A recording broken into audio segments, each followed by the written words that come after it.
Everyone and welcome to my channel fly medico and I am Priyanka here. So guys, जो ये video है आज की वो एक नए अपडेट के लिए है। आज 28 अगस्त है और आज हमारी यूनिवर्सिटी से ऑफिशियली एक स्टूडेंट की ट्रांसक्रिप्ट आई है। मतलब मैंने तो वो पहले अपनी यूनिवर्सिटी की ट्रांसक्रिप्ट देखी है, तो जो मेरे मन में अभी तक कंफ्यूजन चल रहा था कि हमारी यूनिवर्सिटी से ट्रांसफ़र हो सकता है या नहीं हो सकता है, वो आज क्लियर हो गया है। तो अब हमारी यूनिवर्सिटी यानी कि Labib national medical university transfer दे रही है। तो जो भी स्टूडेंट अभी तक कंफ्यूज थे कि उनको ट्रांसफ़र लेना है, वो ट्रांसक्रिप्ट के लिए अप्लाई करें या फिर नहीं करें, तो उनका कंफ्यूजन आज दूर हो गया है। मैं अपनी वीडियो में डिटेल्स हाइड करके आपको स्क्रीन पे शो कर दूंगी जो हमारी यूनिवर्सिटी से ट्रांसक्रिप्ट निकली है।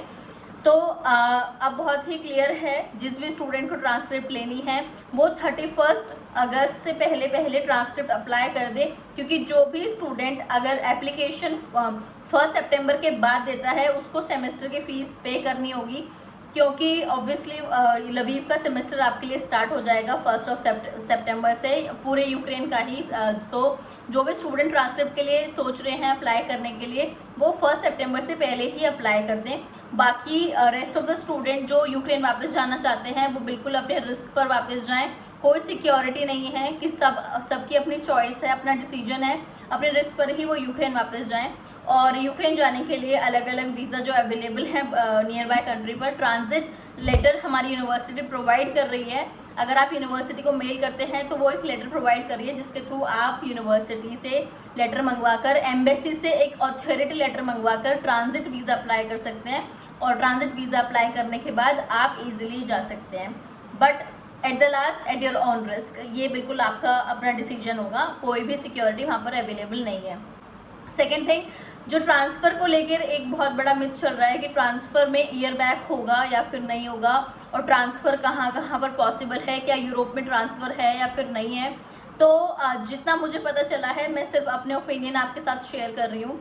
जितना मुझे अभी तक पता चला है कि रशिया, जॉर्जिया, बेलारूस, मोल्दोवा, इन सभी यूनिवर्सिटी में, इन सभी कंट्रीज़ की यूनिवर्सिटीज़ में ट्रांसफ़र बहुत ही इजीली हो रहे हैं। जो भी स्टूडेंट इन कंट्री में ट्रांसफ़र लेना चाहते हैं वो बिल्कुल ट्रांसफ़र ले सकते हैं। रही बात यूरोप की, तो यूरोप में जो भी स्टूडेंट ने आज से 1 महीने या 2 महीने पहले, जब उनका ट्रांसफ़र पीरियड चल रहा था, अगर उस टाइम पे अप्लाई किया है, अगर उनके पास उनका इनविटेशन आ चुका है, तो वो बिल्कुल ट्रांसफ़र ले सकते हैं यूरोप में। अदरवाइज़ जो स्टूडेंट अब सोच रहे हैं कि वो यूरोप में ट्रांसफ़र लेंगे, तो उनके लिए थोड़ा मुश्किल है। कुछ यूनिवर्सिटी बहुत ही क्लियरली बोल रही है कि अब उनकी यूनिवर्सिटी में ट्रांसफ़र पीरियड ओवर हो चुका है और ट्रांसफ़र एक्सेप्टेबल नहीं है, specially in Romania and in Poland. और जो रेस्ट ऑफ द कंट्रीज़ हैं, जैसे कि नीदरलैंड हो गया, पोर्तुगल हो गया, उन सभी कंट्रीज़ में ट्रांसफ़र हो सकता है, लेकिन जो उनकी फ़ीस है वो एक मिडिल क्लास फैमिली स्टूडेंट के लिए काफ़ी एक्सपेंसिव है। किसी भी यूनिवर्सिटी की फ़ीस 12,000 यूरो से कम की नहीं है। सो सभी अपने डिसीजन अपने अकॉर्डिंगली लें, जिसको जहाँ पे ट्रांसफ़र लेना है। रही बात रशिया की, जॉर्जिया की, इनके अंदर और कजाकिस्तान की, इनके अंदर अगर आपको ट्रांसफ़र लेना है, इनके अंदर ट्रांसफ़र लेने के लिए ईयर बैक का जो एक मिथ आ रहा है वो इस अकॉर्डिंग है कि जो स्टूडेंट्स की जो क्रेडिट्स आएगी, जो ट्रांसक्रिप्ट आएगी, उसके क्रेडिट्स अगर वो मैच कर रहे हैं, अगर वो उस यूनिवर्सिटी की सारी क्राइटेरिया फुलफ़िल कर रहे हैं और उस यूनिवर्सिटी में उतनी अवेलेबल सीट्स हैं ट्रांसफ़र के लिए, तो आपका ईयर बैक नहीं होगा। लेकिन अगर आप किसी अच्छी यूनिवर्सिटी में एडमिशन ले रहे हैं जिसके पास फाइनल ईयर के लिए, इट मीन्स लाइक उसके पास उतने लाइसेंस ही नहीं है, उतनी सीट्स ही नहीं है कि वो आपको ट्रांसफ़र दे सेम ईयर में, तो उनके लिए थोड़ा मुश्किल है। वो यूनिवर्सिटी आपको ईयर बैक दे सकती हैं। अदरवाइज़ कुछ यूनिवर्सिटी ऐसी भी हैं, रशिया के अंदर भी, जॉर्जिया के अंदर भी, जो आपको सेम ईयर में भी ट्रांसफ़र दे सकती हैं, but it will depend on the university. तो आप उस यूनिवर्सिटी से मेल करके ये चीज़ कंफर्म भी कर सकते हैं, या फिर जिस भी यूनिवर्सिटी में जिसके जैसे भी कॉन्टैक्ट्स हैं वो वैसे कंफर्म कर सकते हैं।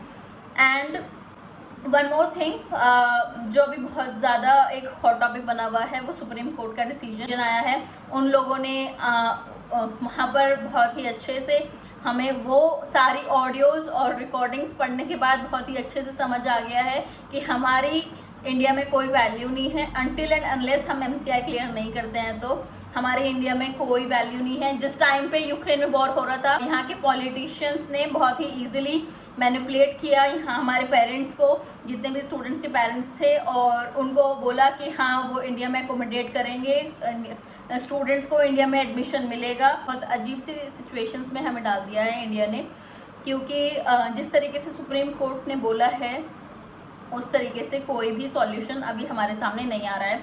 और मैं ये भी बोलना चाहूँगी कि जो भी स्टूडेंट्स, मैं ये भी बोलना चाहूँगी कि अब मैं अपने आप एटलीस्ट हमें अकोमोडेट नहीं कर रहे हैं, पर आप ये सिचुएशन समझ सकते हैं कि हम यूक्रेन अगर वापस जा रहे हैं तो उसमें थोड़ा सा रिस्क है, क्योंकि यूक्रेन एक वॉर गोइंग कंट्री है, अभी उसमें वॉर चल रहा है, वॉर ख़त्म नहीं हुआ है।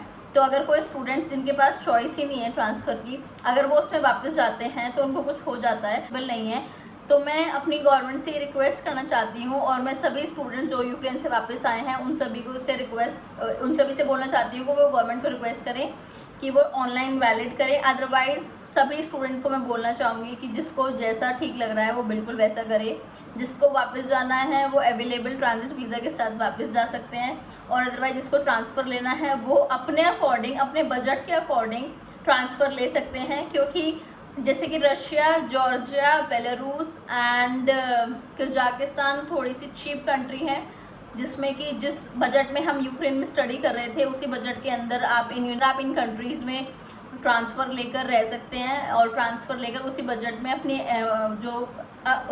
में अपनी स्टडी कंटिन्यू कर सकते हैं।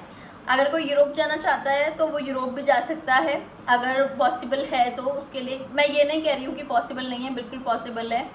तो अपना डिसीजन जल्दी ही लीजिए, क्योंकि अगर आपको ट्रांसक्रिप्ट अप्लाई करनी है तो 1 सितंबर से पहले ही अप्लाई करनी है। बस यही मुझे इस वीडियो में आपके साथ शेयर करना था, एंड आई होप गाइस कि सब कुछ जल्दी ठीक हो जाए, और सब कुछ जल्दी ठीक हो जाए और हमारे फेवर में कुछ अच्छा डिसीजन सामने आए, और हम अपनी जो बच्चे भी पढ़ाई है वो आगे अच्छे से कंटिन्यू कर सकें। Thank you so much guys. मैं आपको इसी तरीके से जो भी स्टूडेंट्स की जो भी क्वेरीज़ हैं, मैं वो जो भी आपकी क्वेरीज़ हैं वो आप कमेंट में शेयर कर सकते हैं। और अगर आप मुझसे कांटेक्ट करना चाहते हैं तो बिल्कुल मैं अपना व्हाट्सएप या फिर इंस्टा डिस्क्रिप्शन में डाल दूँगी regarding to anything. So thank you so much guys. I hope कि सब जल्दी ठीक हो जाए। Thank you so much and keep supporting flying medico.